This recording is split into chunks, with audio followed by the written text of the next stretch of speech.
This podcast contains discussions of child abuse, sexual repression and sexual abuse, suicide, racism, misogyny, PTSD and PTSD symptoms, and spiritual oppression and abuse, including guilt, shame, and fear. In most episodes, we will be mentioning some of these concepts in a general way without any graphic detail. If any of these topics or other triggering topics will be mentioned in great detail, we will let you know at the beginning of each individual episode, as well as in the show notes for that episode. Rolling river of time, you've healed me in too many days. No regrets, no confusion, there'll be no pollution. I'm so thankful I've decided to change my ways. Welcome back to the Leaving Eden podcast. Happy Pride to everybody. My name is Gabrielle Hakohen. I am here with my always co-host, Sadie Carpenter. Sadie, do you want to introduce our frequent and treasured guest? Absolutely.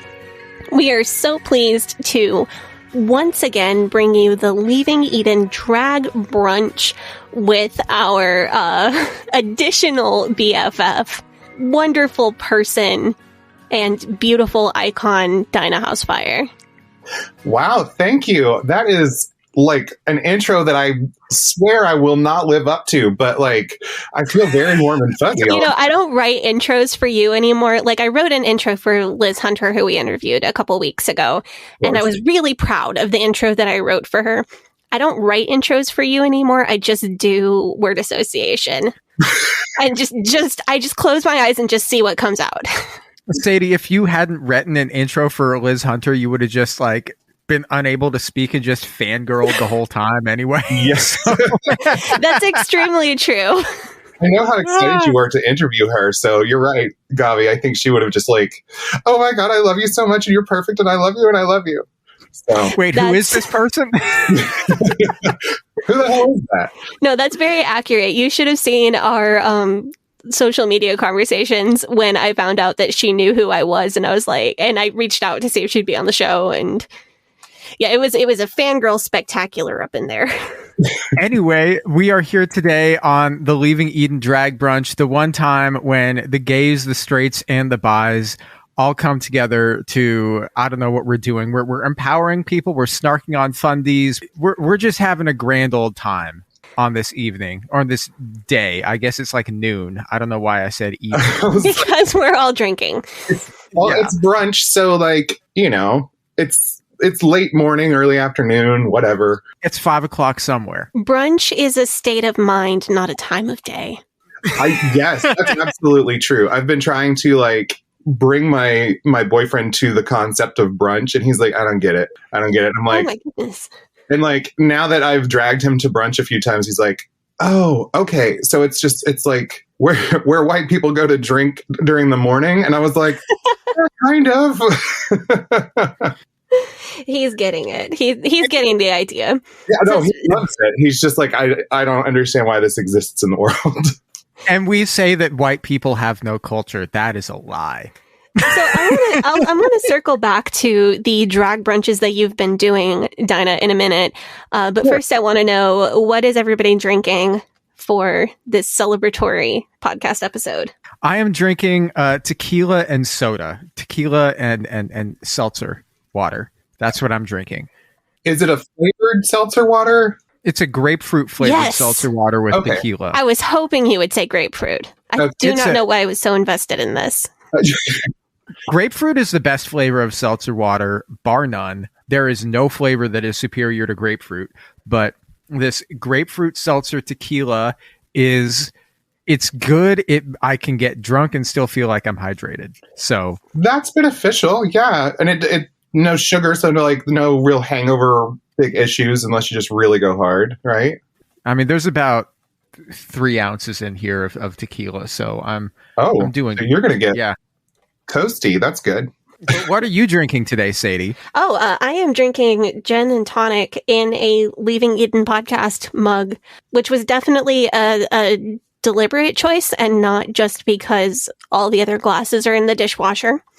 And and I'm drinking the gin that I got after the Josh Duggar trial from Gavi.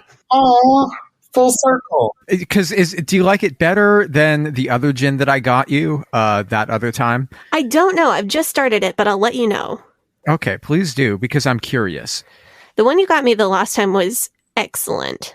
Yeah, I tried to get that one again because that's my favorite. It's Roku gin. It's Japanese, but they didn't have it at the liquor store. Yeah, it's highly recommended. Highly recommend Roku gin. It comes in a hexagonal bottle. It's incredible. It tastes almost like it has lime in it already, but it doesn't. So if you do a gin and tonic, you don't even need to add like lime or anything into it. I would just like drink it straight with a big rock is what I would do. So Roku, not like the TV thing, but like ROUKU? The ROK spelled like the TV thing. Oh, how weird. I think it means 6 in Japanese. So I think they make it with 6 specific botanicals, and so it comes in a hexagonal bottle. It was really good.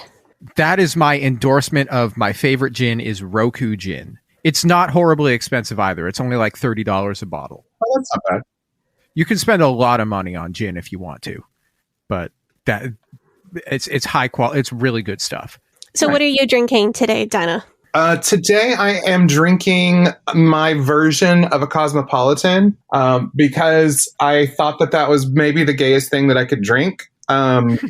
Because it's fruity and it is citrusy sharp and full of vodka, and it just makes me think about Sarah Jessica Parker and Manolo Blahniks. So feels I right. think that sounds like an extremely appropriate choice. Interesting that you didn't choose to revamp the Mountain Moo cocktail for this occasion. You know, actually, I did not because woof. But I did use some of the same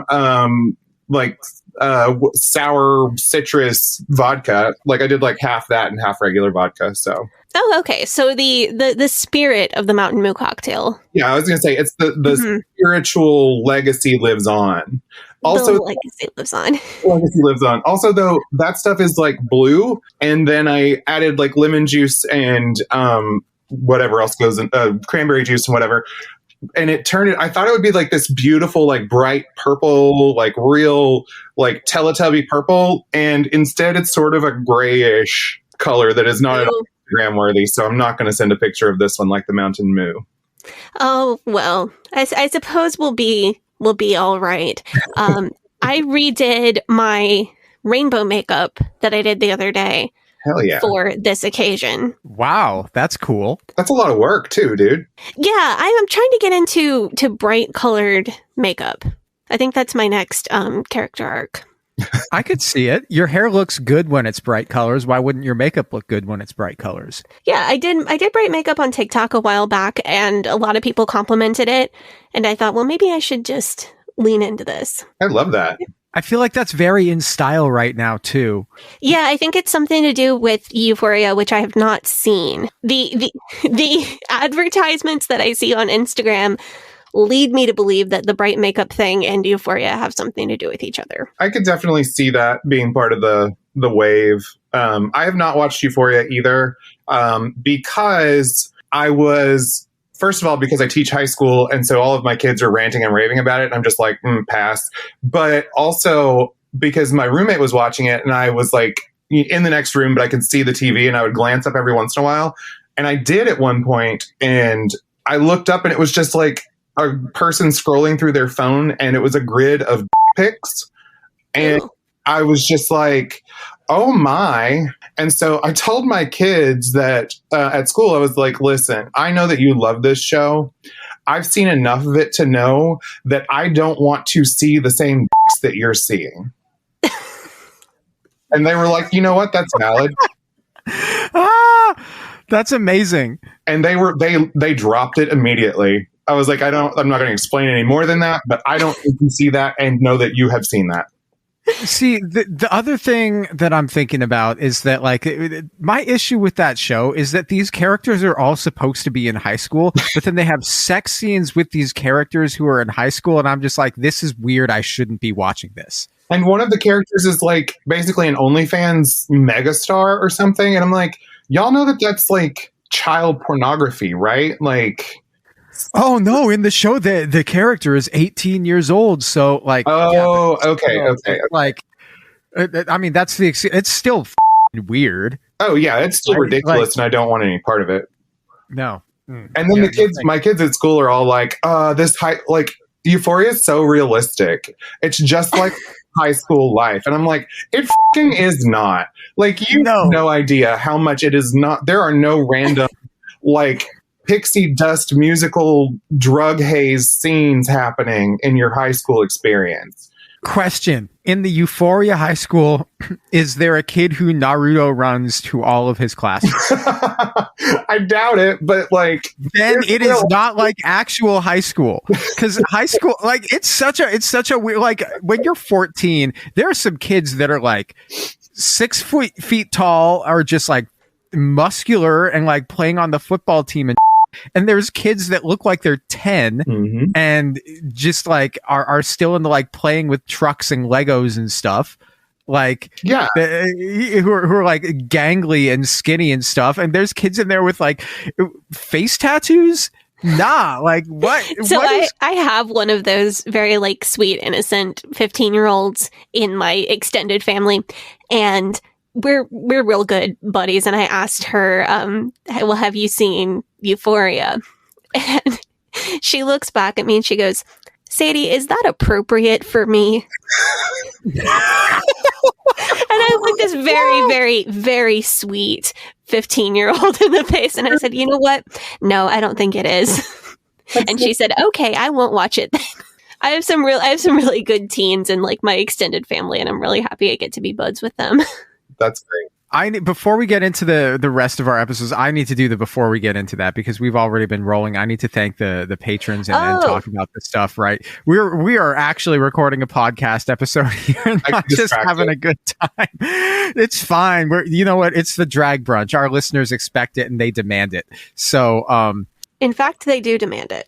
This is just the obligatory before we get into that I have to do. Because what we have planned today, we are reading the Pride stories that our listeners sent to us. We have some other stuff that we want to talk about too. It's going to be a good time. I'm really excited. But before we get into that, the Leaving Eden podcast is the podcast about my BFF and co-host Sadie Carpenter's life in an escape from the independent fundamental Baptist cult, the cult in which she was raised. We talk about this cult. We talk about other cults. We talk about religion. We talk about fundamentalism in general. We talk about the real and present threat for cults and cult ideologies posed to society as a whole, and is our goal to promote freedom of mind, freedom of thought, and freedom of religion. So if you like our show, if you're a fan of our show, you can join our Patreon, which is patreon.com/Leaving Eden podcast. You can join our Facebook group, which is facebook.com/group/Eden Exodus. You can join our subreddit, which is reddit.com/r/Eden Exodus. You can buy our merch. All of our the profits from our Pride merch go to support Point of Pride, which is an excellent organization that supports that does many things, provides grants, but many things including fundraising for HRT and gender confirmation surgeries in trans and non-binary people. We also have other merch, including Club Egypt merch, and anything else before I thank our Faith Promise Missions tier patrons. I think that's it. Okay. Sounded like that was the potential side effects for like a drug that treats fibromyalgia. Yeah, do not drink alcohol in excess with Cialis. So I don't think Cialis treats fibromyalgia, Gavi. Treats something else entirely. Yeah, I don't know. I was just thinking of the first thing that popped into my head when the side effects popped up. If you experience an erection lasting longer than 4 hours, call more ladies. Or gentlemen in this Pride Month. Oh, I learned why that like is problematic and what they do to treat that, and I never want that to happen to me ever. Yeah, when you learn what they do to fix it, it becomes a lot less funny.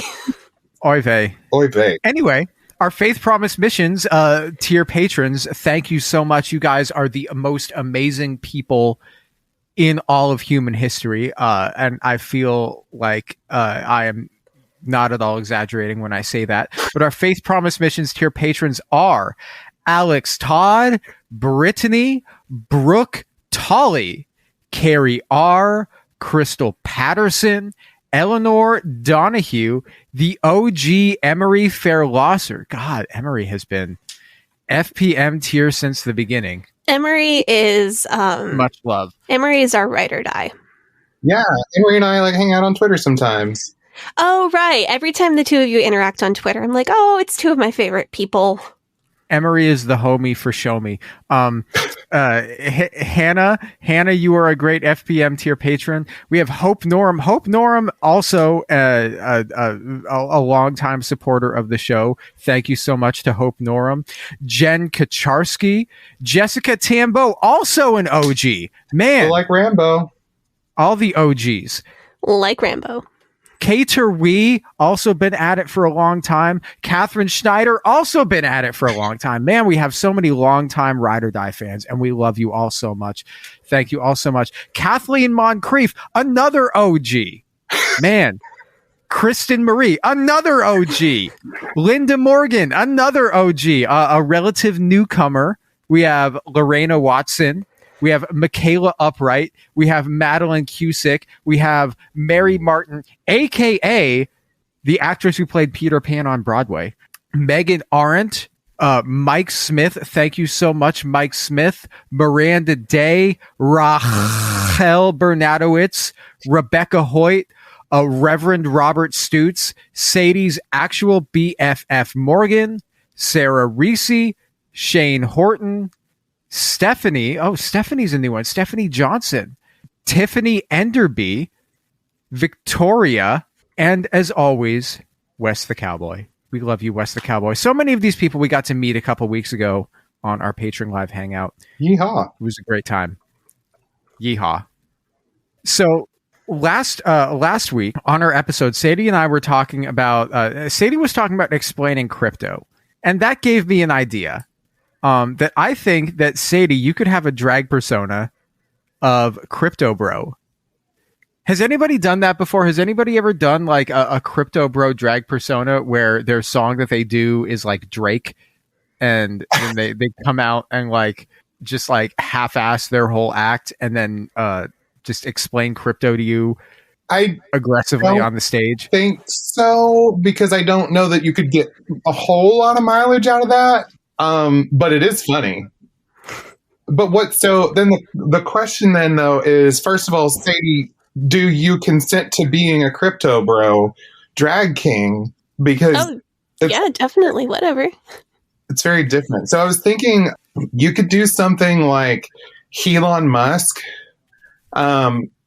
which is oh man, that's good. And that gives you a little more to work on, because then you can talk about crazy on Twitter, and you could just call people by random symbols and numbers for no reason, and like there's potential there, I think. I agree, and I feel like in my hypothetical drag king world that I would be fully unable to commit to just one character. I wondered that as we've talked about it, like I feel like you would be. There's a famous drag king in California named Landon Sider, who was on, yes, just amazing. And I've been able to see him perform live before, and he's just incredible. But like, he's a chameleon. Like, he completely shifts into these characters. He does this fantastic Pitbull illusion with like the full bald cap, and like you would think it's fucking Pitbull in front of you. That's amazing. He'll turn around and be, some Edward Scissorhands, or, like just completely different person. So I could see you doing that. But I think one of your many personas could be Elon Musk. I love that. And I love that you recognize that I would never be able to commit to just one character. So here's a question then. How many drag performers transition to being like full-time actors? Or how many of them are also like full-time actors as their day job, and then they also do drag? I don't think it's that common, actually. I think there are Really? lots of drag performers who are also entertainers in other ways, and stuff like that. But like, I think a lot of them keep doing drag, and then may also do acting. And a lot of times there's overlap where you're acting in drag. Like, it's making me think of like some of the better known queens in the US, like Bianca Del Rio, who is one of my personal like idols. She tours and does stand-up drag all over the world, but she also has been doing everyone's talking about Jamie the musical. She did that in London, and then I think she also did a run of it in LA. But she's in drag for a chunk of that show, because that show is about a child becoming a drag queen, and the journey of dealing with homophobia and all those things. But she's in drag for a chunk of that show, but then she's presenting as a male character outside, like in also part of that show. So like she does that, but it's still not, and she's done some movies and things. I think about Shangela and Willem, who are also pretty famous. These are all Rue girls, and they've all done some acting, but like, I think they still like primarily are doing drag, because I bet the money's better. Once you build a platform for yourself on that level, you're commanding thousands and thousands of dollars per appearance. So like, so you remember that Twitter drama where a couple didn't feed their guests at their wedding so that Mickey and Minnie could make a character appearance at the wedding? No. What is this? Tell me about this. There was huge Twitter drama. It's been a couple weeks ago now. A couple got married and they had a reception, but instead of catering for their guests at the reception, they spent all the money that they had for catering on Minnie and Mickey character appearances. Like licensed Disney character appearances. And there was this whole Twitter drama about, was that rude or not? Was that acceptable or not?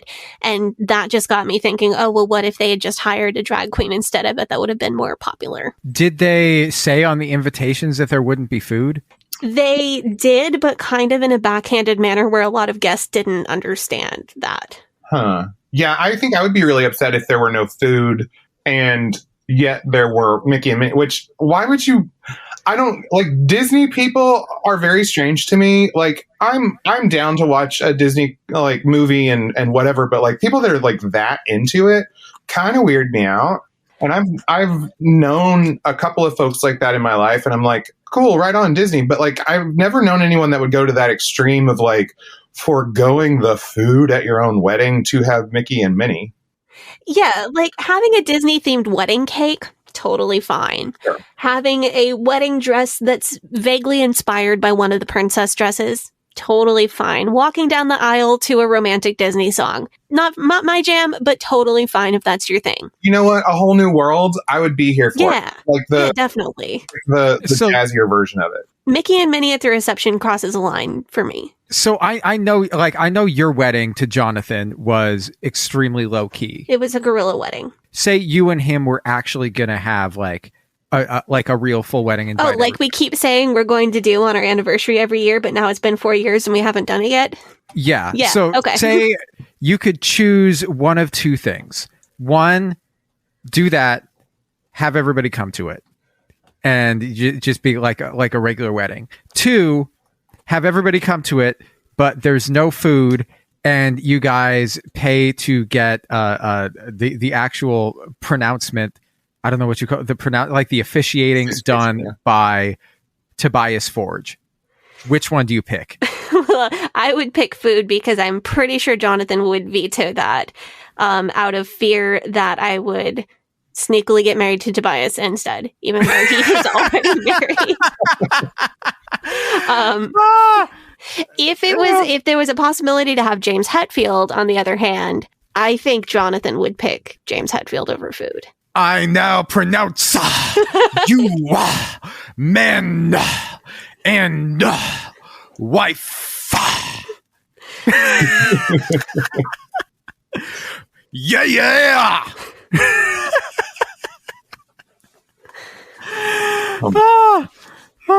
Yeah. Oh man. So on the subject of weddings, though, I have officiated a wedding in drag before, and I have done like reception entertainment in drag before. Okay, excuse my ignorance. I've never been to a wedding that had drag queen entertainment. What do you do for reception entertainment? Well, so this was a lesbian wedding that I did, and it was held in a pavilion that's in a sculpture garden here in town. And I was a surprise. So one of the brides had contacted me actually as a surprise for her fiance, who knew, like, her fiance and I have known each other for years and years. Anyway, so she contacted me and she was like, this would make everything amazing if we could just surprise my wife to be and surprise our guests and all this. So they had me walk in as they were doing their recessional. But they were recessing to Love on Top. So we're coming back around to Beyonce. Great song. Yeah, no, amazing. So they had me walk in, like, down the aisle. And then this was a fairly small wedding. It was probably 30-ish people. And so then when the music was done, I kind of turned around and I was like, hey, there's beer over here, and there's, refreshments and whatever it was, and kind of ushered them into the reception portion, which was sort of the other end of this pavilion that we were under. And then once the brides came back out and did their, now presenting Mrs. and Mrs., then there was just a mix that I made. And I had very cautiously, they wanted over the top. So I very cautiously suggested, I have this mix that I personally think would be the funniest thing you could do at a lesbian wedding. And it's a mix called Champagne Pussy. And it's literally just, it's a comedy song, and it is a hip hop number about how my is not cheap champagne. It's like Cristal, and like it gets all the boys coming. And then I had that mixed with the song. So, it was on theme. That is very on theme. That's great. So they enjoyed it. Like, I was like, I can also do Dolly. And they were like, no, champagne it is. And I was like, bet. It sounds like you were the perfect mix for this whole wedding. But I did want to circle back to when you said I was a surprise, because all I wanted to say is you were a wonderful surprise. Aw, that's sweet. Dinah, when I get married, you will be there, but it won't be a surprise, and you will be there as a guest, not as entertainment. Oh, so thanks, Gavi. That's the plan. I still just really need you to get married so that I can get a tux. You don't need, look, Sadie, if you want to go tux shopping, just tell me you want to go tux shopping. We can go. We'll have a great time. I don't have anywhere to wear it. You can wear it around your house and just, change dirty diapers and feed a kid applesauce who likes to throw applesauce. Okay, well, you know what? The plan is get us we'll get nominated for some podcast award eventually. That's the plan. We grow the show. We get nominated for a podcast award as an independent podcast, not with the major network backing. I can't believe you're not part of the Exactly Right network at this point, Gavi. I don't know what that is. Because the only podcasts that I listen to are this podcast and every single podcast about Formula One racing. Oh my God. The only podcast you listen to is your own voice. Like, I have to listen to it to make sure brand. that yeah. What, am I going to listen to other people's podcasts? Oh my gosh. No, we didn't. So we mentioned earlier, though, Sadie, you mentioned your eye makeup and the fact that you don't have anywhere to wear anything fun. And it's like, well, you're wearing that eye makeup for Chuck. Yeah, that's true. I feel like if Chuck throws up directly in my face, like she did a few days ago, eye makeup is a little easier to clean than a tux would be. Okay, you've got a point there. You know what they say? Like, you know how they have waterproof on the makeup and stuff. They should have like vomit proof ratings on it. So like it'll. Well, I mean, get a really good setting spray though. Cryolan fixing spray is. I think it blew up on TikTok, and so it was out of stock for a while. But that it burns, but baby, it holds. You should send that to me because I just ran out of setting spray. Okay, yeah, I will. So I'm in the market. I don't know what setting spray is. I'm a straight man. You know, straight men can wear makeup. That's true. I'm being very a reductionist. Did you see pictures of my husband at his last band show? That's true. He let me do his eyeliner. It was beautiful. I didn't have to see the pictures. He came home from the show. I was watching your daughter. Right. You got to see it in person. Yeah, he looked great. Yeah, I got to do his nails and makeup for that, and hopefully the bass player is going to let me also do his makeup next time. Yeah, you know, straight men can do any sort of fun drag type thing or makeup type thing they want. Or just makeup, or nail polish. Yeah. Have you seen the video of Tom Holland doing Umbrella? Yeah. No, I don't think so.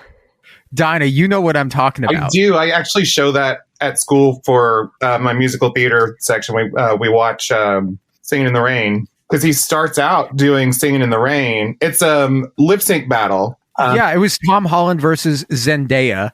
And this was this before they were an item? I don't know if it was before they were. It was after he was Spider-Man already. Yeah, and then it was Tom Holland and Zendaya. I think they were already like close. They were already friends or something. But she comes out and she does like a Bruno Mars lip sync thing. You know, with all you know, they do like 24 karat magic banger. And she's like, okay, yeah, I'm gonna. And it was good. It was a perfectly fine performance, but then Tom Holland, I don't know if you know this about Tom Holland, trained ballet dancer. Yeah, he was Billy Elliot. I went on vacation to the UK in 2011, and we went to see Billy Elliot. And so when I found out that Tom Holland was Billy Elliot, I had to look it up. I found out I didn't actually see Tom Holland play Billy Elliot, but that would have been cool. But Tom Holland did play Billy Elliot. Trained dancer, comes out, starts out Singing in the Rain, and then does Rihanna Umbrella and like full. It's amazing. Just like he snatches the trench coat comes off, and he's got this sort of BDSM inspired pleathery black leotard that he's wearing, and his hair is very odd to me in that, but I don't know if it's just because he's wet or what, but it's very funny. There's like sprinklers spraying water from this. He goes like full send, like full send 1,000%. Sadie, you have to see that. I'll send you this video. It's incredible. Yeah, I absolutely want to see this. Just starting from being a huge Singing in the Rain fan, I absolutely have to see this. You have to see this video. It's the most amazing thing that I've ever seen. That is in my top 5 old school musicals. Singing in the Rain is so good. And actually, I said I don't do it for musical theater. I do it for musical cinema. And we compare like how people have interpreted Singing in the Rain, and specifically the scene of the song Singing in the Rain. The scene is so iconic, and Gene Kelly recorded it when he was incredibly sick. Yeah, he had the flu. Yeah, he had like 104 degree temperature. And just went out there and did it. Have you seen that? Like Usher redid it several years ago. It was like 2015. Usher redid it like shot for shot, and it is so freaking good. Usher can dance, man. Usher's an incredible dancer. Oh yeah. Yeah, we didn't do Gavi's drag persona update for the year of our Lord 2022 yet. Before we do that, Donna, I wanted to know if you had a persona for Sadie, because mine was Crypto Bro. No, I think that Sadie needs to be able to alternate. So like I had the Elon Musk thing, and I think that's funny, but I think that she's going to be one that is able to pivot between different genres. And so no, I think I don't know. I didn't have a cute name for her. Like Beyonce can pivot to different genres. She can. Gavi and I have had a whole conversation about Beyonce before we started recording today. It's true. The day we're recording is the day after Beyonce released a new song, and it sounds like some 90s like club mix shit. It's tight. I like it. But no, yeah, we've just been chit-chatting about Beyonce for like a half hour, so it's fine. But no, so I don't think I've got a persona for Sadie. Other than that, her persona is that she pivots between different things. Because I know we talked last time about her wanting to be able to do. Did you say you wanted to do like heavy metal stuff, or you wanted to do more like? I want to do. Okay, so have you ever seen John Lydon, Johnny Rotten of the Sex Pistols? Mm-hmm. Do you know what he did after the Pistols broke up? No. Okay, Jonathan is going to be so proud of me for mentioning this band on air. After the Pistols broke up, John Lydon formed a band called Public Image Limited. And it was one of the like very early post-punk bands. Okay. And his stage outfits for Pill are absolutely amazing and wild. He did one show in a full Pinocchio outfit, like a bright yellow blousey shirt, little, very short little blue shorteralls, knee-high socks, and little boots, and a hat, like one of those hats with the spinny thing on the top. Mm-hmm. He did completely wild outfit choices.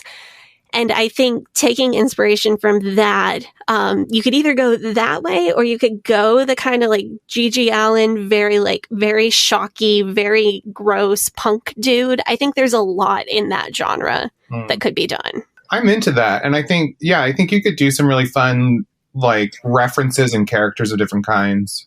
Yeah, I think there's just a lot there in like masculine fashion in punk and metal music. Well, I think, Sadie, if you started dressing as like doing like a punk metal drag persona, you might just start dressing like that all the time anyway. I think that's true. Well, Gavi, I don't think you know this, but I had just showed the mom group that I am in with Dinah my non-skinny jeans that I just bought. Why'd you buy them? Because that's the thing now.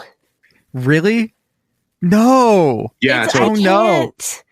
Like, I love my skinny jeans, but I just, I think I'm going to bend the pressure on this one. Who's pressuring you? Where the is world? TikTok. TikTok. I'm not on TikTok and I'm still wearing skinny jeans. It's fine. Sadie. You know how like we make fun of boomers for wearing whatever boomers wear, or like, you know, the white like New Balance dad shoes? Yes. That's for you, friend. Like, you have to change with the times. I'm done trying to look young. Okay, I shaved my head. I'm fully bald. I shave my head every day. It's shiny now. I'm officially like I'm like not a young person anymore. See, I still get legitimately carded here and there sometimes in my daily life. So why not just wear the skinny jeans and just say like, see, you can tell I'm old because I'm wearing skinny jeans, so you won't card me anymore. Because getting carded is not that much of an inconvenience. I don't know. I find it really disturbing that so many of the worst fashion trends of the early 2000s are suddenly coming back with a vengeance. Like the wide leg jeans, pretty soon it's going to be like boot cut jeans, which was a mistake. Oh, they're back. Oh, Jesus! It's well, like I will promise you. I will promise you this much. I will not be doing low rise jeans. Thank God. That was also a travesty. Well, as we all know, the worst part of my religious trauma, all told, is the fact that I'm triggered by anything low rise. That's actually, I think that's a benefit, not a problem. It's a perk. So I won't be doing that, and I will not be touching my eyebrows because I like my eyebrows just the way they are, and I didn't fill them in when big eyebrows were in style, and I won't be pulling them out now that they're not in style. What are all the people who got microbladed eyebrows about to do? Well, microblading, doesn't that fade? It does. It's not really the same as tattooing, even though it's similar. So like it fades out over like, I think, years. I think all face makeup tattoos last a couple of years, but that's about it. Like hand tattoos, like they often fade out. Yeah, hand tattoos are terrible to keep up. Do you ever see anybody who's had like their eyebrows like tattooed on, and then they've had a facelift and their eyebrows are like way up here, and then they have like they have a regular set of eyebrows, like the ones that are hair, and then they have like 2 inches above them, they have the tattooed eyebrows. You ever see that? When is that going to seriously be in style? I don't know. I feel like that ship has already sailed, you know. There is someone who I'm just going to be vague because I don't want to get in trouble, but who I know in the drag community who is of a certain age, and he's had permanent makeup tattooed on, and he's had some work done, and things have gotten odd. So yeah, it happens. It's a little off-putting sometimes. You know what? You have to just respect people for the choices that they've made. Unless that choice is, of course, Crocs, because those are back as well. Yeezys are doing Yeezy Crocs now. Man, I do not want to sit here and let you, in the year of our Lord 2022, malign the perfection that is a pair of Crocs. I love my Crocs, and I'm not even ashamed about it. I don't wear them everywhere, and I don't wear them like every day or anything, but they're the most comfortable shoe that has ever existed.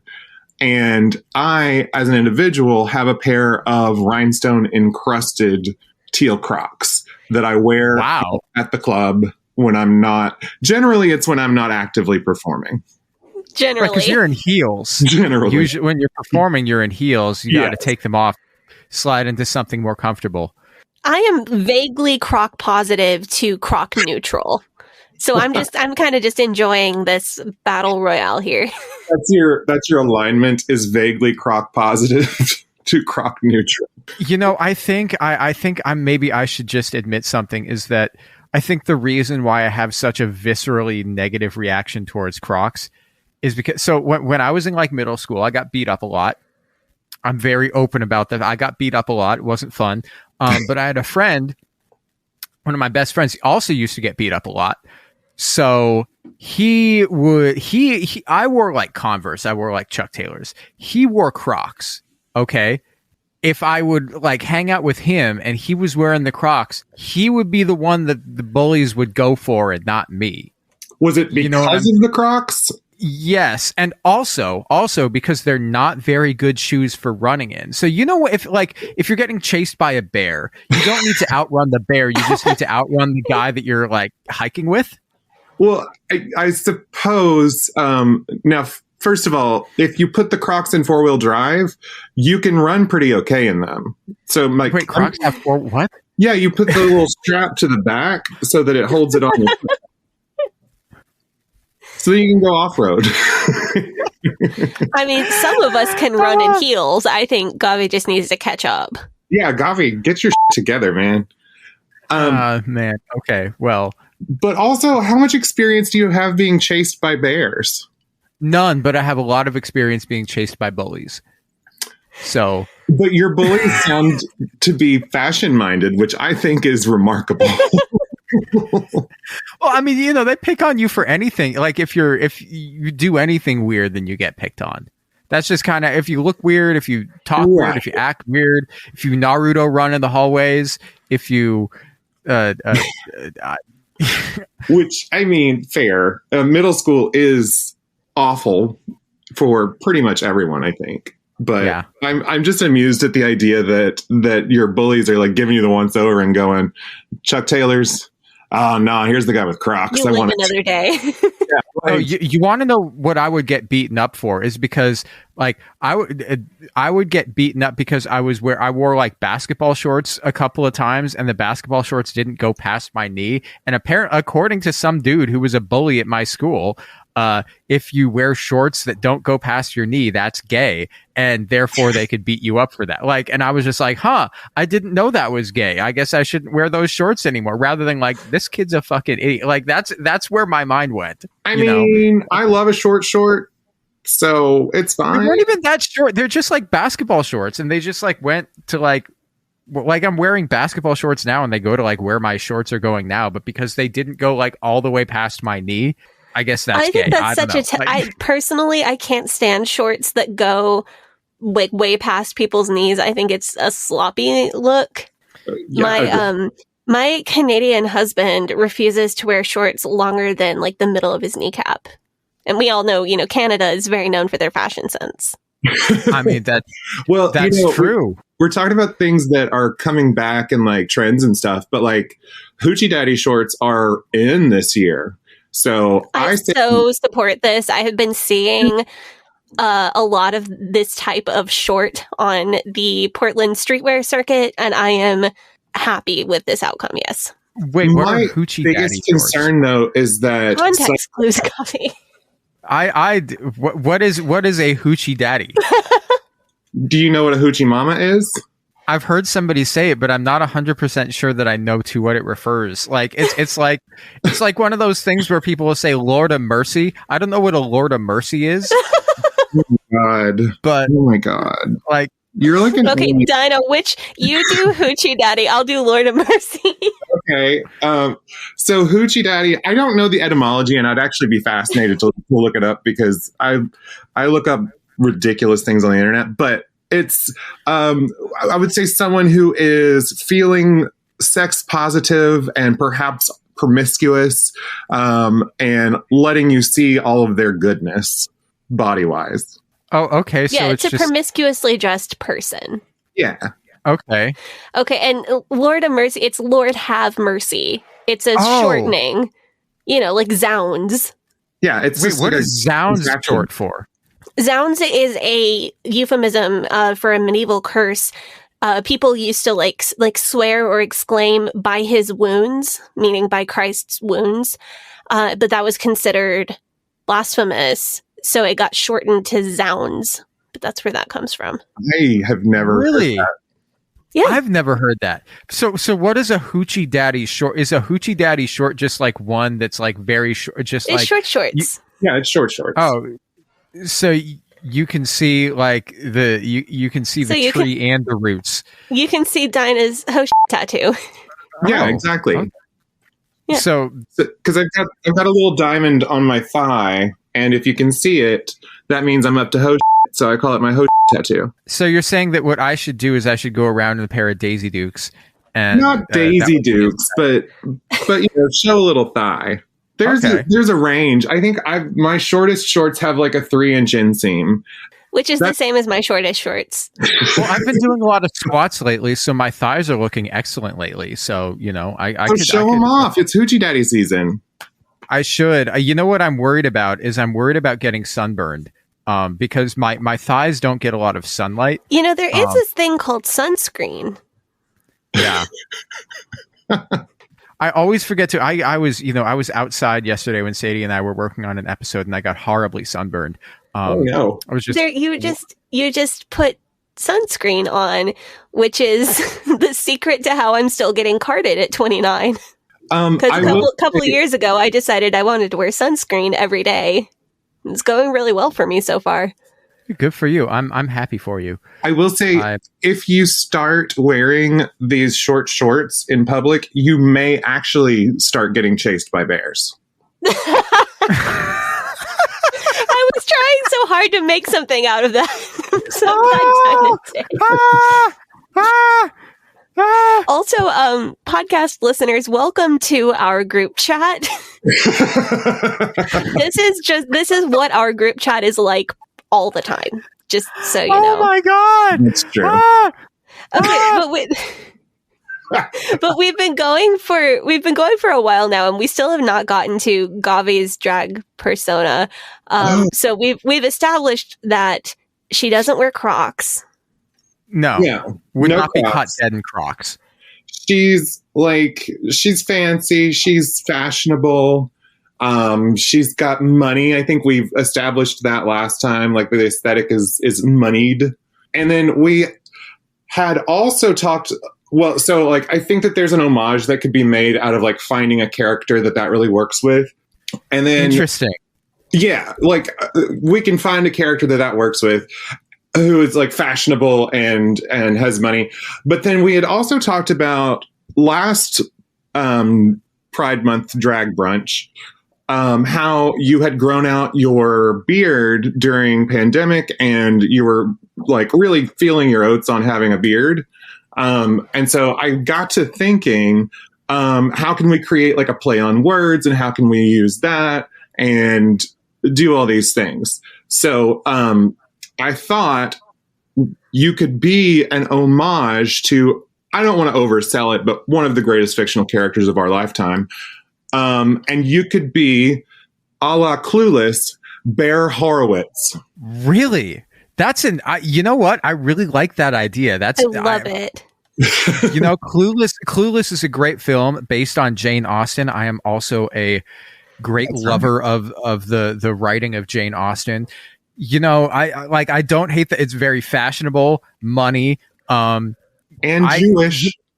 And Jewish. You know, when you were talking about fictional characters and moneyed fictional characters who are, you know, very high class, high glam, I was thinking of somebody different. Oh. Yeah, I was thinking that my drag persona would be based on Anna Delvey. So is there a... Okay. How do you feel about that? Could you see it? Sort of, but I want to know how do you make it more, like, how do you make it drag? I don't know. I just on her. I mean, she's already playing a character. Well, like that's true. That's true. I mean, mainly, I just want to wear fancy clothes and tell people that they look poor. That's kind of where I see myself going with this. Was it Paris Hilton that said just stop being poor? Yes, that was that was her. Yeah, that was her. Get your ass up and work was Kim K. That's right. Yeah. Extremely out of touch people, but I like, you know, the scene in Inventing Anna when she's in jail and she has this reporter coming in to talk to her. She like hasn't talked to anybody about this story, but she's got this reporter coming in to talk to her, and this reporter comes in and just like wants, it's like, who are you? Like, what's your deal? And she's like, what are you wearing? You look poor. and Anna is wearing like a prison jumpsuit, and she's telling this reporter that she looks poor because of what she's wearing. It was the most amazing thing I've ever seen. And I mean, it was just incredible. Like, that is kind of great. I'm trying to think of like how you could manipulate the name and like so that it was still clearly Anna Delvey, but not Mana Delvey. Mana Delvey. You could do Banana Delvey would work. It's kind of like a very basic dick joke. Joke, yeah. Why go complicated when you can go simple? You know, I like. It works on every level. Banana Delvey. And then you could, I mean, because she is playing characters and like manipulating and do it, like you could be almost like spy-ish or something. And like, that's true. I don't know. Okay. But the character's thing could be the social media. Because a lot of what Anna did, she did with social media clout. Right. So you could be taking selfies and, I've got to post this on Instagram. Maybe that's a direction. And just like whenever the new like hot thing comes in, you just say, oh, that is so over. So like you could say that like baggy jeans are over. Yeah, baggy jeans are over. I don't know. I don't hate that as an idea. I'm into it. And I think Banana Delvey is pretty clever. I don't know. I think it's funny. Although I want to say earlier we were talking about Elon Musk, and I can't believe I didn't make a trading a horse for a hand job joke in there at all. That was a missed opportunity. That was a massively, and I just thought of it now. I can't believe I didn't make that joke earlier, Sadie. Well, what we're gonna have to do is when we have EdenCon in Vegas, part of it is going to have to be a drag show. I'm pretty sure at this point. Somebody's going to have to like show me what to do, how to do this properly, because I've never done this before. I'm not a good actor. Okay. When I was in theater class, I only took theater class because it was easy, and I'd never like bothered memorizing any of my lines, and I'm not good at reading subtext or lines. So, but you are a musician. I am a musician, so I can perform. Yeah. And that's really a lot of it, because the core of drag most of the time is lip syncing to music. So what would my song be? Would it be like Money, Money, Money by ABBA? I mean, I love that. So maybe. Must be funny. I don't know. I mean, there's a lot of songs about money. You could also do Rich Girl by Gwen Stefani. That's true. Great track. I don't know. There's a bunch of songs about money, but we'll get there. We'll figure it out. Yeah, we'll figure it out. This is a fun project. And so you probably need to go ahead and find a pair of heels to start learning to walk in them. Oh, I have heels that aren't tall. I have my gold Cuban heel. The problem is that I can't wear, like, if I do this properly, I can't be knockoff anything. It's got to be like my outfit has got to cost like at least $40,000. This feels like a barrier to entry. Yeah. That does. Well, I feel like Also, Do you feel like I'm throwing up a barrier to entry because I don't want to do it? Because if we make EdenCon happen, I promise you I will do this. what's your shoe size? Depending on the brand, between 9.5 and 11. Oh, that's going to be a major advantage for you. yeah, that's not bad at all. Yeah. Because Yeah. that's only an 11.5 to a 13 in women's sizing, and that's And going to be so much easier for you to find shoes. Interesting. Okay. Well, Yeah. that's good to know. For context, I wear a 15 in men's, so finding Oh, honey. women's shoes is difficult. Because you can find up to a 12 in quote unquote women's sizing is generally available. And once you go beyond that, it gets more and more difficult to find your shoe size. Interesting. And do you think I'd want to go on the bigger size because of... That's going to depend on the shoe. Yeah. Yeah. Okay. I was thinking so Dinah, if you can do the makeup, like costume supervision, I can handle shoes and learning to walk in the shoes. And excellent. like we Okay, could do wigs and stuff because, I shave my head, so I'm super bald. We could just throw a wig on like that, super easy, Yes, that's how it works. Is that, I don't know. I've never worn one before. Oh, this is gonna be fun. Okay. So I will I'm say, excited. pro tip though, Gavi, when you're starting to learn to walk in heels, find something that's got a little bit of a platform at the front, and it'll be less like pressure on the front of your foot. It's a little more comfortable. Good to know. Okay, so we've talked about Hoochie Daddy shorts and running in heels and drag characters. Is that Yeah. it before break? Yeah, let's. Why don't we go to break? When we come back from break, we've got some other things to talk about, but we're going to finish up the episode by reading the Pride stories that some of our listeners have sent in. We're really excited about that, and we can't wait to do that. So yeah, we'll just go to break and we'll take up the offering. And we'll be right back. Hey, Sadie here. If this is your first time listening to the Leaving Eden podcast, make sure you go back and check out episode 57. It's a primer episode for new listeners. That episode tells my personal story and gives you all the terms and information that you'll need to know going forward. Also, check out our cult true crime series, The First Family of Fundamentalism, so that you can get the whole cult story. If you like our show, you can support us by joining our Patreon, where we have extended and uncensored episodes as well as other bonus content available. You can also join in the discussion in our Facebook group. That group is called Eden Exodus. Tell a friend, tell a family member, tell your worst enemy. The Leaving Eden podcast is a fully independent podcast, and we really appreciate your support. Now, back to the show. All right, we are rolling. We are back. Just over while we were off recording, we found out that Sadie had never heard the song "Baby Got Back" by Sir Mix-a-Lot. I've heard part of the song.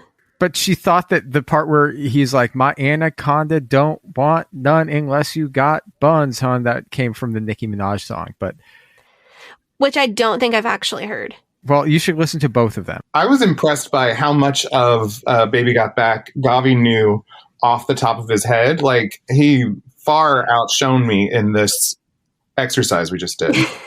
Impromptu rap battle. It's very similar to how I can just quote scripture. I feel like I like fit in the weird slot between the two of you guys, where like I was not in as, or maybe like I left a lot earlier than Sadie did as far as being in the crazy religious side of things, and I wasn't quite as restricted as she was, so I had a hair more exposure, but I also don't have Gavi's level of like living in sort of the secular world full time. So here's a question: is "Baby Got Back" a popular song to do drag routines to? I don't know. I mean, so likely it would be a drag king. Not really. Now Nikki's Anaconda, yes. Or at least it was. Not really. I would say I feel like you get more of Genuine's Pony than you get Baby Got Back. Also a great song, one of my favorites for karaoke. It is, but it is also like interminable and just like it's like, okay, Genuine, like we get it. Like my saddle's waiting. Come and jump on it. But like over and over and over again. There is a certain number of times that you can hear that song before you never want to hear it again. Bow, bow, bow, bow, bow, bow, bow. This will be that number for a lot of the listeners. Yeah. Anyway, the second half of the episode, we're trying to we're reading listener stories. We have a few that we've picked out. There are so many stories that exist. I feel like people who grew up in the IFB in general, we all have a story. And if you grew up as an LGBTQ person in the IFB, you kind of by default have two stories. And everybody has a story about how this affected them and how they got out and what the mental chains were that they had to break. And then we still run up against them from time to time and we go, oh God, didn't know that was there.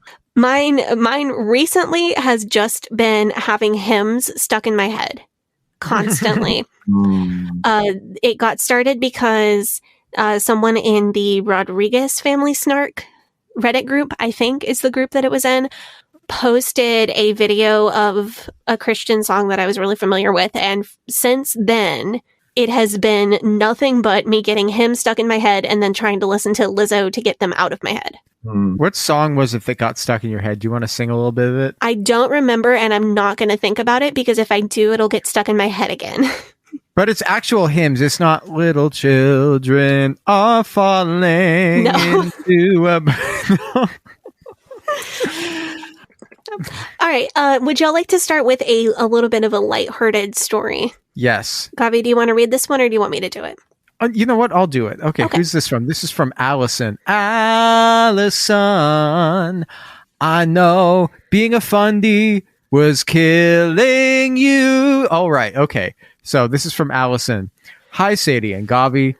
This is a little bit of a lighthearted story that happened when I was in maybe 7th or 8th grade. My name is Allison, she, her pronouns, and I'm a bisexual person who grew up in the Southern Baptist Convention in Kentucky. Doesn't sound like a good time. Our youth group went to a city outside Cincinnati to help restore some old church. It was near 4th of July, so on the 4th, we went to downtown Cincinnati to watch fireworks. We found a good spot, and everyone started to settle in. And we looked to our right, and we're right by the LGBT booth. Dun, dun, dun. Somebody brought it to the attention of the preacher and youth pastor, but they were so afraid that we would be judged for moving that they just let us stay sitting there. I'm pretty sure our preacher handed them some sort of tract to help justify us having our spot and sit by the sinners. Like I said, just kind of a lighthearted story if you need something to sprinkle in some of the more heavy content. Thank you so much for sending us that, Allison. So this reminds me of something we talked about in the first Pride episode. That, like, what do you do if you're a fundie and you are confronted by the established presence of the LGBTQ community? What do you do? I was kind of impressed by this story in that the only thing that the pastor did was just hand them a tract. I mean, I get the impression that it wasn't an outwardly hateful one. This would just be one of those tracts that's like, hey, you need to accept Jesus so you can go to heaven. Right. And if I'm correct about that, this is actually not so bad of a response. Yeah, no, the Southern Baptists are not known for being like kind to LGBT people. So, yeah, that's actually a pretty light response. It's also relatively like self-aware that they knew that they would look really shitty if they were like, oh, we can't sit by the gays, and everyone got up and moved. So yeah, like this is actually, I don't hate it. I don't love that they had to justify their existence. Yeah, not hating it is sometimes the best you can hope for. Honestly, yeah. Not hating it is a path to loving it. Just as a pastor's kid, reading this story, I got a vivid mental image of how this would have gone down in my life, which would have been some concerned church member. So Allison said someone brought it to the attention of the pastor and youth pastor, but they were afraid that we would be judged for moving. So the way that I saw that was a concerned church member rushes up to the pastor and, do you know who is sitting just to our right? And the pastor is not that worried about it, but now has to react in order to appease this very concerned church member.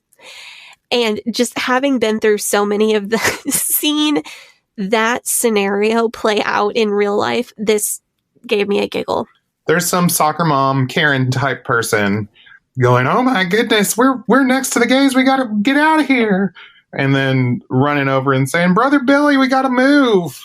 Because I feel like we've all been at like church picnics. So you're having a church picnic, you've rented out a pavilion in the park, and you didn't realize that the pavilion that you rented is right next to the beach volleyball area in the park. And all of a sudden, a group of people who are dressed immodestly come up to play volleyball right by your church picnic. What are we going to do? No. Well, we're going to bounce our eyes, first of all. You put up like a divider like they have between the male and female section in the Orthodox synagogue. Just have the divider in the back of somebody's truck just in case. Yeah, you got to be prepared. These fundies, you're prepared for the rapture, but are you prepared for if you see? No, I've seen this scenario play out in real life. What if one of the people has a cross, like, neck tattoo, or like a cross tattooed on their body somewhere, but it's somewhere that you wouldn't see unless they were being dressed immodestly, and you see like, how does that square with you? See, that is they're trying, but they're misguided. Is that kind of like, I have a ho tattoo on my upper thigh, and if you can see it, I'm up to ho. Is that kind of like that? It seems relevant. Or maybe it's like, if you see this tattoo, it means that my flirty fishing has been successful. That's what it is. Scandal. Oh, what I was thinking though is, as far as like averting the gaze of the children so that they're not corrupted, you know those windshield like blocks that you put in so that your car doesn't get super hot in the summertime, but they're the ones that are like cloth and they roll up and they've got the plastic tubing inside, and so you just kind of like flick your wrist and the whole thing goes pow and it's full size. Yes. What if you just had like every mom carrying one of those in her purse, so that if need be, you could form a modesty wall around the children? You know what else I'm picturing? You've seen 300, right? Yeah. Great movie. It's one of my favorite gay memories, actually. Happy Pride. Happy Pride. You know when they see, like, they have like the shield, like wall, like turtle thing that they build? Yeah. With like I'm picturing that, except that it isn't a bunch of just like greased up men in very little just like extremely buff greased up men in no clothing. Say less. You know, that I was just going to say that fits in perfectly with the fundie ideals of womanhood, because that would require the moms of the group to stand there holding their piece of the modesty wall, and they wouldn't be able to eat at the barbecue. Their arms would get tired, and then they're sacrificing themselves for the moral purity of their husbands and children, which is extremely on brand for fundies. Oh, they love to see it. Proverbs 31 right there, coming to life. She strengtheneth her arms so that she can hold up modesty panels. Oh my God! I said thank you so much, Allison, for sending us this story. This is incredible, and we're glad that didn't go a lot worse than we were thinking that it would go. Yeah, that could have been bad. Dinah, do you want to read the next one? I read the last one. Hello, Eden Podcast. My name is Merriweather, Maris for short, and Maris uses he, him pronouns. I am a 38-year-old trans guy, husband, and stepdad of 3 teenagers. I did not grow up fundie, but I grew up Roman Catholic. I am number 6 of 7 children. Wow. So I can relate to the fundie big family. I currently live in the land of the Duggars, Northwest Arkansas. Hey, neighbor. Hey. I haven't really seen it pointed out before, but growing up Catholic, I feel like it is a fundie parallel world. I was assigned female at birth, and I cried my eyes out in hearing Sadie's story. I was also awkward, chubby, bad hair, and big plastic glasses when I was a kid. I had to wear those ugly plaid Catholic jumpers, too. Nobody looks cool in those. It really seems like Catholics are fundies with more ceremony and robes. I just wanted to say hello and reach out to you. Big hugs, Maris. Wow. Well, I want Maris to know that I also had to wear the ugly plaid jumpers. It's the Catholic school kids get the worst of that, but I was unfortunately subjected to this as well. Actually, one year our school made the AMAB children wear plaid pants with the same pattern as the ugly plaid jumpers that the AFAB children had to wear. Nobody liked that. I own plaid pants that I wear like in real life. On purpose, though. Yeah. I guess if it's not my choice, I would be much madder about it. I have a plaid disco suit from the 70s. Yes. I am mad about both of your plaid pants ownership because both of you are incredibly too tall for me to share your clothing. I mean, I can send you a link and you can order them in the appropriate size. We could do that. See, my husband is about 5'10", but I have really long legs and he has a really long torso. Therefore, I can wear his pants and it's very convenient. It is. I love that. Yeah, it's a holdover from dating women. I got that benefit in my husband. Nice. It's extremely nice. But I love Dinah's style and am very upset that I cannot wear their pants. You're so kind, and I'm like, you see the Instagram side of me, and you don't see the kicking. That's not true. I guess I send you selfies sometimes, but it's like also sometimes I'm just kicking around the house in like short shorts and a tank top, looking a whole Arkansas mess. I just want to say that Merriweather, I want to commend you on having an excellent name. I assume that because you are a trans guy, that's a name that you picked out for yourself. I was going to say the same thing. Whether that's a chosen name or a birth name, it's a great name. Also, he lives in Northwest Arkansas, so he's close because I'm here in Little Rock, just Central Arkansas. But they just had their Pride Parade / events this past weekend. So happy Pride. We don't actually celebrate Pride in Little Rock until October. Why? Because it's too hot? I think it's partly because it is just too goddamn hot. Because it's like nearly 100 degrees outside right now. But also it usually coincides with National Coming Out Day.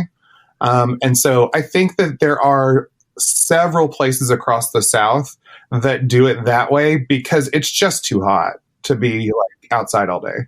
I was, Liz said, she lives in Florida, or she lives in Florida now, and she lived in Florida when she worked at Disney World, but she said that Orlando did Pride in October as well. Yes. And I don't know what other reasons there are for that other than the heat and like coinciding with National Coming Out Day. But it seems like sort of codified June as Pride Month feels relatively recent. Like as far as like everyone does Pride in June. Maybe it's not. Maybe it's just my like having lived in this area for most of my life. Doesn't this just mean that you get to celebrate twice, though? Absolutely. It's like being in an interfaith family where you have 2 sets of holidays that you get to celebrate. You get Pride in June and then Pride again in October, which seems pretty cool. Yeah, Gavi half-heartedly tried to convert me via Twitter recently because he was telling me the benefits of all the Jewish holidays. Aval, I wasn't trying to convert you because we don't do that. You asked the question initially, and I was just giving you the real. Well, So that's why it came off as half-hearted. I just watched the Seinfeld last night where George converts to Latvian Orthodox. Yes, it's a good one. One of my favorites. I just want a holiday about cheesecake. Like, Look, that's man, all I want. you can eat cheesecake whenever you want. Well, I know, and I do, and like I'm a Golden Girls super fan, so like I'm on my cheesecake, but I'm just saying, like, give me like legitimize it somehow by giving me a holiday about it. So here's the dealio: is that God works in mysterious ways. He's kind of a troll. We know this. We know this. This is true. And he gave the holiday about cheesecake to the people who can't digest dairy. I assume as a troll, as a joke. I mean, there are a lot of people groups also cannot digest dairy. That's true. Not just Jewish people. Like, there's really almost no dairy in Asian cuisine for on purpose. Yeah, but they don't have a cheesecake holiday, do they? That's true. That's true. Meriwether also says, "What you've got a podcast that I would love to. You are an excellent person from this story. My wife and I are also artists and also do a podcast. The podcast is a true crime. Primarily, it's with Maris Mondays and paranormal and weird history. And there's a link to that. So I'm opening the link so I can get you the podcast name. Yeah, please give me the podcast. He name. also said, "Don't include this in the podcast." No, unless it says unless you want to. Okay, I want to. I was like, "Oh God, no, that's." No, I'm glad that you checked. The podcast is called Cruel Tea, so CRUEL space TEA, which I think is a fun pun. That's the name. That's a good name for a podcast. I approve the name. I haven't listened to it, so I don't know if it's just like chock full of racial slurs or like. Oh, Gavi. I'm sure it's not. I'm sure it's not. Yeah, my spidey sense says probably not. Given this lovely email that he sent. Yeah. Anyway, Meriwether, thank you for writing to us. If we'll check out I'll listen to your show. If it's good, I'll promote you again, probably just because I like to do that for stuff that I like, and I have no filter. So, what? You have no filter? This is news to me. I am shocked. Look, I have no filter, and I am and I've been drinking tequila all morning. You've been drinking tequila? This is news to me. I am shocked. The only filter Gavi has is a Brita in the fridge. I don't even use it. Look, I'm from Oregon. We don't even filter our water. We don't give a We're out here drinking straight from the tap. Not me. I cannot drink local water around here. That's how I know you're not a true Oregonian. You are not a true Oregonian unless you drink water straight from the tap. Don't do anything to it. It's gross. Except maybe SodaStream it. I have a SodaStream, so I'm half Oregonian. Question, do you go from tap to Brita filter to SodaStream, or do you just go tap to SodaStream? Tap to Brita filter to fridge to SodaStream. There you go. Yeah. Look, man, you gotta did you eat a lot of dirt when you were a child? Yes. Then you're fine. You're fine, Sadie. But that doesn't make it delicious. Can we get? Yeah, I mean, we don't even have fluoride in our water. I'm actually pissed. You want to know the story about that? You know how Portland's full of like patchouli ass hippies and like greasy people. I've heard about this a time or two. Yeah, and like liberal anti-vax moms. That's the type of people. A lot of the people that live here is that they added fluoride to the water sometime in like 10 years ago or something, and then in 2014 there was like a ballot measure to take the fluoride out of the water, and it was like, don't put chemicals in our water, it's bad for you, like, and it passed in the city. Fluoride is carcinogenic if you drink like 200,000 times the normal dose that you'd get in a year. Yeah, did you know that if you drink an entire bottle of soy sauce, you'll die? I mean, if you just straight up, for me. You also probably just throw up, because that sounds awful. Yeah, but like you will straight up die of dehydration because it's so salty. So sodium. Yeah, that makes sense. You would definitely throw up before that happened. Y'all ready for the next story? Yeah, Sadie, this is the one that you wanted to read. Yeah, this is the one that I want to read because I have stuff to say. Ooh. It's all good stuff, but I have stuff to say. Okay. Go for it. This email is from Mike, he, him pronouns. Hi, Sadie and Gavi. Quick disclaimer that I am a cradle Catholic, so not really an IFB/Christian cult upbringing, but still very sheltered. My parents were both Catholic, and my whole family went to Mass every Sunday. When the whole priest abuse scandal broke, my mom ended up leaving the Catholic Church and began her long and ongoing journey down the Christian extremist spiral. I was about 8 at the time. My dad continued attending Mass with my brother and I. My mom began listening to a lot of radio shows hosted by Rush Limbaugh, Michael Savage, Ravi Zacharias, etc. That's a list of names right there. Holy cow. Jesus Christ. Oh, okay. In every sense of the word. I will give a quick list of examples of my mom's controlling behavior because I think it adds value to my story as a queer person. I cannot claim anything as extreme as IFB control, but my mom was very particular about everything my brother and I were exposed to, even well into our teenage years. We were only allowed to listen to Disney radio in the car until about middle school. I once got my brother in trouble because he watched the TV show Scrubs. He was about 15. That's horrible. My mom got me a DVD set of the TV show Zoe 101 because the commercials on Nickelodeon were not appropriate. Wow. I was about 12 at the time. The anxiety I felt from my mom constantly making my brother and I feel guilty about being normal kids became so bad I would get awful stomach pains almost every morning and suffer from anxiety attacks at school. I once had an anxiety attack at my friend's house because they wanted to watch South Park and I knew that I was not allowed to. Fast forward, and my brother went off to college and eventually came out as gay to my family. To say it was bad was an understatement. I so admire his bravery because unfortunately at the time, even I was quite uncomfortable with the thought of anything queer. My mom had a lot of conversations with him that consisted of concern for his, quote, gay lifestyle, because when the Muslims took over the country, they would kill all the gay people. A few years after that, I realized I was trans and actually a man. Shout out to God for giving my homophobic parents 2 queer kids. Wow. Yes. Yes. The Lord works in mysterious ways. It was a very tense time because I still lived at home. My mom took charge of convincing me that I was being corrupted with these thoughts by outside forces.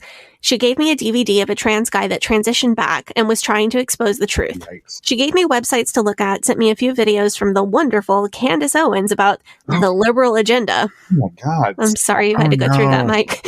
Oh. She suggested I be more like Ellen because Ellen was, quote, masculine, but still wore makeup and was a woman. My dad also struggled a lot and explained to me that the devil was at work in our family. During this time... no lie, but wrong person. Oh, during this time, I had met my now husband and moved out of my parents' house and in with him in another state. Eventually, I went no contact with my parents for about a year, but that was also very difficult. We do talk and see one another on holidays now. They call me by my preferred name, but still struggle with pronouns. There are no more videos of anti-trans propaganda being sent my way, so that is a plus. That is indeed a plus. Yeah. This has become quite rambling, so I will wrap it up. My relationship with my parents is still strained, but I have an amazing and supportive husband and a wonderful son. My brother is in a relationship with a really sweet guy, so I try to focus on the good in my life. Thank you for making this podcast. There is a lot that I cannot relate to, but there are parts of it that help me understand and try to be more patient with my parents, because I know that they have been sucked in by bad faith arguments. Thank you for taking time to read my story. Just typing this out felt cathartic. All the best, Mike. Thank you for sending us that, Mike. We really appreciate it. And we really appreciate you, everything that you've been through. Wow. That was quite a story. I felt like, hold on, I'm finding the right thing. So where I knew we had a lot in common was where Mike's mom said, when the Muslims take over the country, they're going to kill all the gay people. That was the line. And I thought, oh, okay, no, this guy and I, we get each other. Yeah, that line just made me go, oh, yep, I know where we're going. We're going with this one. Yeah, like I know exactly where his mom was in the... Oh my God. like in the sphere of conspiracy theories. So here's a question about that. That I've got is how.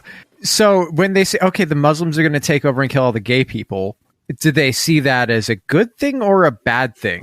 Are you asking them to be truthful, or are you asking them to be like a legitimate question? Because like it seems like the kind of thing where they're like, well, the gays are sinners, It's the sort of they're thing gonna where say, like love the sinner, hate the sin, right? Even though we but all know that that's bullshit. Like that's what they're going to say, and so really, it's in your best interest because the Muslims won't even love the sinner. Right. I think this is the subset of fundamentalism that this is. I think is not gay people should be killed, but probably gay people should be in jail. Like the people who actually think that being gay is a death penalty crime exist and are real, and I do not like them, but it's not the most common belief in fundamentalism, I don't think. And I think maybe not even in jail, but should be like, your children should definitely be shielded from them. They should not be publicly, expressing anything about their gender or sexuality that is not cishet. And basically it's a go back into the closet. We won't kill you, but please don't shove that nastiness down our throats. Right. There's a whole spectrum from should be executed to should be allowed to live their lives but not get married or adopt children. And there are so many shades on that spectrum. Yes. Yeah. Well, I don't know, because it seems to me like the subtext for that is it's not that, well, when the Muslims take over, they're going to kill all the gay people, and that's so horrible. It's the Muslims take over, they're going to kill all the gay people, and I'm not going to go out of my way to try to stop them. That's kind of the vibe that I got. I think it is when the Muslims take over, they're going to kill all the gay people, but the actual problem is the Muslim takeover. Mm-hmm. The killing gay people that I care about is an unfortunate side effect to the really big bad thing, which is this mythical takeover. Yeah. Here's another question that I got from this story. How common do you think it was that people, that like a church abuse scandal happens, and rather than breaking people out of fundamentalism, realizing, oh, I've been had, it's, obviously this person wasn't pious enough, I need to go somewhere that's even more pious, even more restrictive? I think that's extremely common. Yeah, that is, that's kind of how the NIFB took off. Mm-hmm. Yeah, it was more over King James Bible differences, but that's why people defect to NIFB instead of defecting to Southern Baptist or more broad evangelical churches. Yeah, like even without like a sex scandal or something, like there are splits within denominations that happen all the time. And like, I know the denomination or the association that I grew up in, because denomination's a different thing, like exists because like they kept deeming where they were to be too liberal or to be moving toward being too liberal. So they would just split, and then they would just split again, and they would split again. And like, that's why the association that I grew up in exists. And I'm sure it has continued to do such. So I think the people that are going to be hyper like reactionary conservative are gonna, if there is something that makes them leave the particular strain that they're in, they're probably going to become more conservative, just like Sadie said, because obviously they just weren't doing enough to be godly. Right. It's unfortunate that Mike's mom went into this conspiracy theory rabbit hole. What I think, if I can get on my soapbox for a minute, what I think is equally unfortunate is that now I feel like the mom would not have had to even leave the Catholic Church, and she would have been able to find Catholic groups that are just as far down the conspiracy theory rabbit hole. It's frustrating to me. And I know we have to do an episode, and I'm starting to feel like I'm ready to do this episode because it makes me upset that the Catholic Church has allowed itself to be reduced to hating gay people and abortion. Mm-hmm. Because those are not even foundational tenets of the Catholic faith. Both of those things together are a small percentage of Catholic beliefs. And people don't understand how I can disagree with the church on those two things and find anything I agree with in the Catholic Church, when in reality, there are many, many things that I agree with and love and appreciate about the Catholic Church. And those two things are such a small part of doctrine that I don't care that I am directly in opposition to the church doctrine on those two things. Also, if you ask your priest, is it okay if I disagree with like this doctrine of the church? Your priest isn't going to, like, in fundamentalism, your pastor would tell you, well, you need to pray more and read your Bible more, and you'll see that we really have it right. But what would your priest say? No, I straight up, so the priest that I spoke to quite a bit when I was thinking about starting the conversion process, I straight up told him I cannot agree with the church on these two things. Is there any point in me pursuing this? And he said that it's not a problem, that those are not foundational doctrinal issues. There's sometimes when you will talk to a priest about this, and I've met Catholic priests before, and you ask them about these things, and they'll tell you without telling you that they also because they're not allowed to say. That was very much the conversation that I had. Exactly that. Because they're not allowed to say, I disagree with you about. I disagree with the church's teaching on XYZ thing. Right. They'll find other ways to phrase it. They would say something like, well, the church is very broad, and what the church expects of you is that you do believe in Jesus. It makes me mad, and I don't want to say that people outside the Catholic Church have made it where these two issues are our two big issues, because it's not entirely people outside the church, nor is it entirely people inside the church, but I think it's more people inside the church than outside who have made these two social issues out to be the entire focus and goal of the church.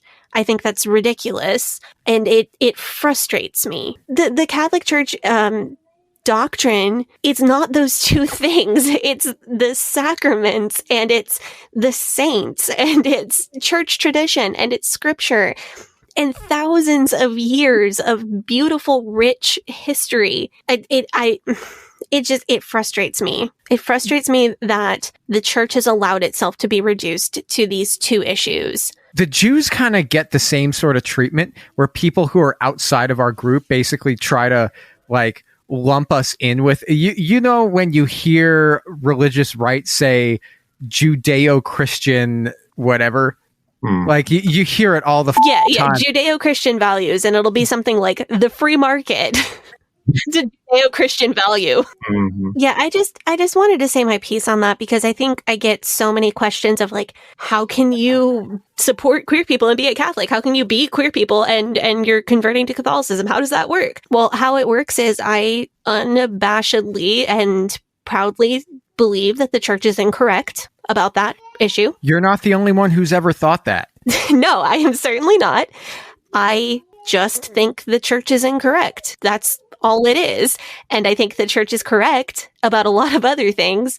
And I think that it's a grave error to reduce ourselves or allow ourselves to be reduced to two social issues that are such a small part of church doctrine. You know who else said the church was incorrect? Was Galileo. And then the church was like, yeah, sorry, we were wrong about that.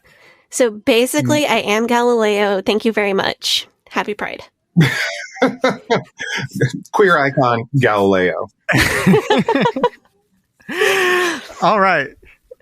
We can end with our last Pride story here. I think it's a pretty uplifting story. I guess I can read it if you want. So who's this from? This is from Sarah. So this is a story from Sarah. And it says, I wanted to share my Pride story. Thank you. Well, we want to share your Pride story, Sarah. I was raised between IFB and Nazarene churches. Oh, interesting. I don't know what Nazarene is. Sadie, you'll have to explain that to me. So the theological whiplash is for another time. So I guess they're different. Sarah says, yeah, that's definitely going to be theological whiplash. Oy vey. Yeah. So Sarah says, my father was vehemently homophobic throughout my formative years. He was also physically and emotionally abusive to my mother. Oh no, my middle brother and myself. Oh, eventually, my parents split. And about a year after they did, my dad came out of the closet. He expected us to just accept him. And when I didn't, he became irate. Wow. Yeah. I was not prepared for my church's reaction. I was so hurt and embarrassed without what they were about to do. I had spent my whole life going to church every time the doors were open. So I was really surprised and hurt when my church started acting like I was no longer saved. I had my Sunday school. Yeah, that's rough. I had my Sunday school teacher pull me aside and ask if I wanted to pray the sinner's prayer since I wasn't really Christian. My reaction to my father was fairly homophobic. The stronger my homophobia, the safer I was at church. Oh, that's a They rough weaponize situation. families against each other. That is so painful. That's terrible. 1984 right there. Wow. Yeah, it took a long time to deconstruct my homophobia. It's a long story, but a good one. Today, I am a fully affirming Christian, licensed clinical social worker. Good for you. And I do my best to support queer folks in any way I can. More than 1/3 of my family is queer. Wow, queer people are everywhere. Who knew? And I am so glad I have deconstructed. I'd be happy to share my story of deconstruction if that would help. Thank you so much, Sarah. You're a very cool person, and that personal growth is everything that we like to see on this show. That's why we do this. That's what we love to talk about. I think that is such a well put example of how cult and cult-like groups pit family members against each other. Yeah. It's almost a competitive. The more terrible things she was willing to say about her father coming out, the safer she would be. So rough. Oh my God. Oh, go ahead, Dinah. I was going to say, I think that it's interesting that Sarah mentions early in the story that the father was vehemently homophobic, and he was doing some stuff. So not like he doesn't get a pass here, but like it's interesting that he was so like outspokenly homophobic, and then he actually himself was a queer person. And you see that a lot, especially in those spaces where it is so unsafe to be a queer person. So like if he is taking the kids to these churches, then he needs to suppress that as hard as he possibly can.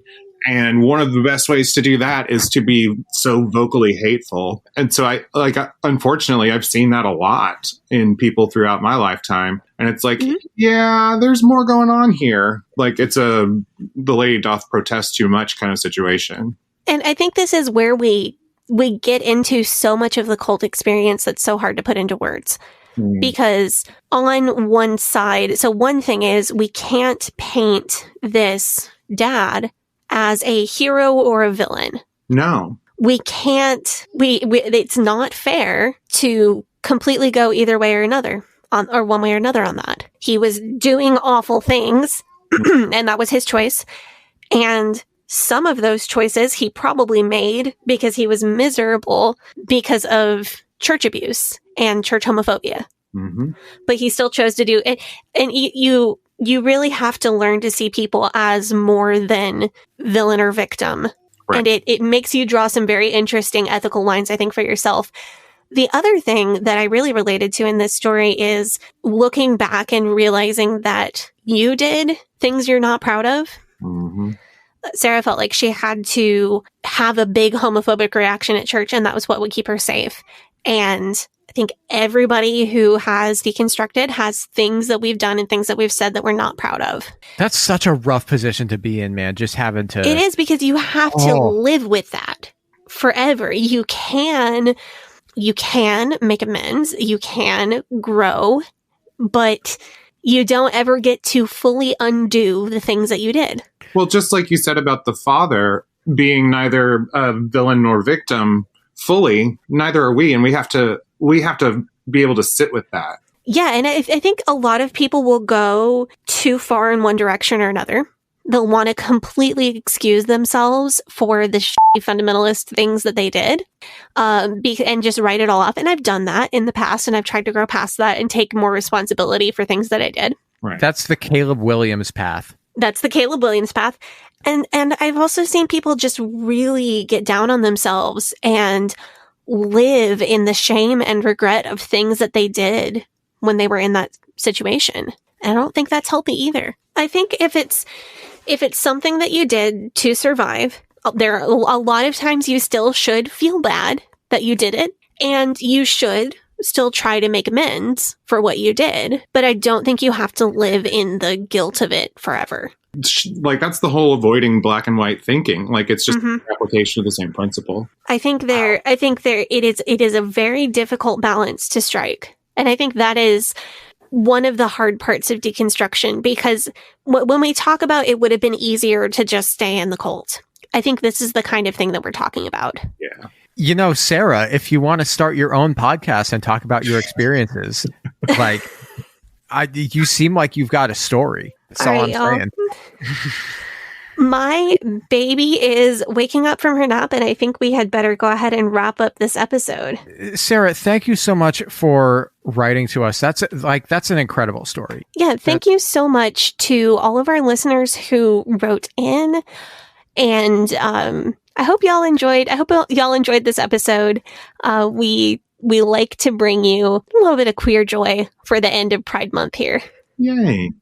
Anyway, anything we want to say before we go? No, I just wanted to thank Dinah for once again being with us, once again being the light of our lives. I have thoroughly enjoyed it. Thank you for having me. It is always a pleasure. And as long as you guys don't get tired of me, I'll keep bothering you. We could never get tired of you, Dinah. You are our BFF. You are the Hey, don't make Morgan mad. Like we said, Sadie, BFF is a tier. That's BFF true. BFF is a tier, and I love those of y'all who are on it very much.